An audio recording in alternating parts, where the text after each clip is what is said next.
কিছুটা কথা হয়েছিল যে ভাই আমি আপনার সাথে কথা বলতে চাই এই ব্যাপারটা নিয়ে। উনি আসলে ওখানে সময় দিলেন না। পরে ওনার সাথে মাগরিবের নামাজটা পড়লাম, মাগরিবের নামাজ পড়ে একটু প্রচারণায় অংশ নিলাম। এরপরে আমি অফিসে চলে যাই। অফিসে আধা ঘন্টার বেশি সময় ছিলাম। ভাইয়ের সাথে বিস্তারিত আলাপ আলোচনা করি।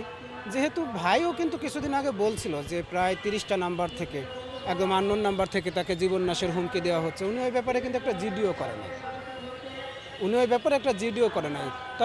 তখন থেকেই বুঝছিলাম যে আসলে উনিও বুঝতেছে যে ওনার জীবনের উপর হুমকি আছে, কিন্তু উনি আইন শৃঙ্খলা রক্ষাকারী বাহিনীর সাহায্য নিতে চাচ্ছেন না।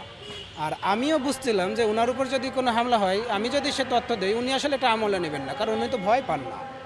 যখন দেখলাম যে উনি আমলে নেবেন না, তখন আমার মনে হলো যে আসলে ভাইয়ের পাশাপাশি থাকা উচিত। আপনারা দেখেছেন আমি বলেছিলাম যে আসলে আগামী 2-3 দিন আমি ভাইয়ের সাথে থাকবো। আর ইতিমধ্যে আপনারা জেনেছেন যে আমি আসলে টাইমিংটা মিলাইতে পারি নাই, 10-15 মিনিটের জন্য ভাইয়ের উপর আক্রমণটা হয়ে গেছে।